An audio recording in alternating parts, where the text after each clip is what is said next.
नमस्कार लाडक्या बहिणींनो, आजच्या व्हिडिओमध्ये आपण पाहणार आहोत मुख्यमंत्री माझी लाडकी बहीण योजनेबाबत 28 मे 2026 पर्यंत आलेल्या ज्या मोठ्या अपडेट आहेत आणि ज्या महत्त्वाच्या अपडेट आहेत त्या आपण एक एक करून सोप्या शब्दांमध्ये समजून घेणार आहोत. ओके, आता मार्च एप्रिलचे 3000 असतील, पुढील 1500चा हप्ता, KYCची पडताळणी असेल किंवा अपात्र महिलांची यादी आणि सरकारचा नवीन निर्णय, याबद्दल आज आपण या व्हिडिओमध्ये सविस्तर माहिती जाणून घेणार आहोत. त्यामुळे व्हिडिओ तुम्ही शेवटपर्यंत नक्की पहा. ओके, आता जी पहिली अपडेट आहे त्याबद्दल जर सांगायचं झालं तर सर्वात मोठी बातमी म्हणजे राज्य सरकारने लाडकी बहीण योजनेत मोठ्या प्रमाणावर पडताळणी मोहीम आता सुरू केलेली आहे.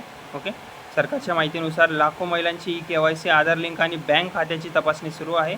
ज्या महिलांची माहिती चुकीची आहे किंवा आधार लिंक नाही अशा महिलांचे पैसे आता तात्पुरते थांबवले जाऊ शकतात. ओके, त्यामुळे आता जवळपास 69 ते 70 लाख महिलांनासुद्धा आता अपात्र घोषित करण्यात आलेले आहे. ओके, आता अनेक महिलासुद्धा अपात्र घोषित करण्यात आलेले आहे. ओके, नवीन अपडेटनुसार पडताळणी दरम्यान अनेक महिलांना अपात्र घोषित करण्यात आलेले आहे. मुख्य कारण काय? चुकीची कागदपत्रे असणे, डुप्लिकेट अर्ज असणे, आधार लिंक नसणे, DBT बंद असणे आणि उत्पन्न निकष पूर्ण न होणे. ओके, त्यामुळे सरकार आता फक्त पात्र महिलांनाच पुढील हप्ता हा देणार आहे. ओके, राहिला प्रश्न मार्च एप्रिलचे 3000 अजूनही काही महिलांना पेंडिंग दाखवत आहे, त्यांना पैसे आलेले नाही आहेत. KYC करून सुद्धा अनेक महिलांच्या खात्यात अजूनही मार्च आणि एप्रिलचे मिळून 3000 जमा झालेले नाही आहेत. सरकारने सांगितले आहे की पडताळणी पूर्ण झाल्यानंतर टप्प्याटप्प्याने त्या महिलांना, ज्या महिलांची KYC पूर्ण आहे, पैसे जमा निश्चितच केले जातील. त्यामुळे घाबरून जाऊ नका. हा मे महिना संपुष्टर तुमच्या अकाउंटवर पैसे येऊन जातील. म्हणून ज्या महिलांचे पैसे आले नाहीत त्यांनी घाबरू नये, पैसे हे तुम्हाला येतीलच. ओके, आता नंतरची जी अपडेट आहे त्याबद्दल सांगायचं झालं तर मे महिन्याच्या 1500 हप्त्याबाबत आहे.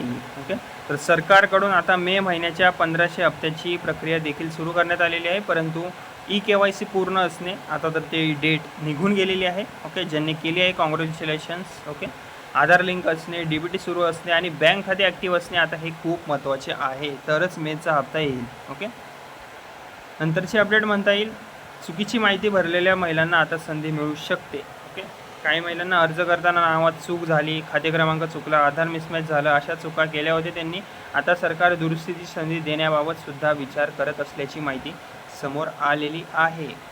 ओके, महिलांनी आता काय करावे? जर तुम्ही लाडकी बहीण योजनेची लाभार्थी असाल महिलांना, तर आधार बँक लिंक आहे का ते तपासा. तुम्ही DBT सुरू आहे का ते पहा, मोबाईल नंबर चालू ठेवा आणि अर्जातील माहिती पुन्हा तपासा.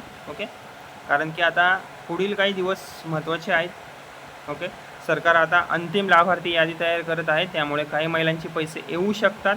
ओके, आजसुद्धा येतील, उद्यासुद्धा येतील. ज्या महिलांना पैसे आले असतील आज, त्या महिलांनी माझ्या या व्हिडिओला लाईक करा, सबस्क्राईब करा चॅनलला आणि कमेंटमध्ये सांगा आलेत आणि जिल्ह्याचं नाव नक्की सांगा. आणि ज्या महिलांना नाही आली त्या महिलांनीसुद्धा कमेंट करा आणि जिल्ह्याचं नाव नक्की सांगा. काही अर्ज हे रिजेक्ट होऊ शकतात या पडताळणी दरम्यान. ओके, जेव्हा अंतिम यादी डिक्लेअर होते. ओके, नवीन अपडेट कधीही येऊ शकते, म्हणून अधिकृत अपडेटकडे तुम्ही लक्ष ठेवा. आणि या चॅनलवर मी सोप्या भाषेमध्ये अधिकृत अपडेट जे येतात ते मी सांगण्याचं काम करतो, त्यामुळे माझ्या चॅनलला सबस्क्राईब करा. तर बहिणींनो, 28 मे 2026 पर्यंतची ही होती मुख्यमंत्री लाडकी बहीण योजनेबाबतच्या ज्या अपडेट होत्या त्या आपण या व्हिडिओमध्ये पाहिल्या आहेत. ओके, तुमच्या खात्यात मार्च एप्रिलचे 3000 आले आहेत का ते मला कमेंटमध्ये तुम्ही नक्की सांगा. आणि व्हिडिओ आवडला असेल तर लाईक, शेअर आणि अशाच सरकारी योजना अपडेटसाठी माझे बडी नावाचं चॅनल आहे, त्याला सबस्क्राईब करायला विसरू नका. धन्यवाद.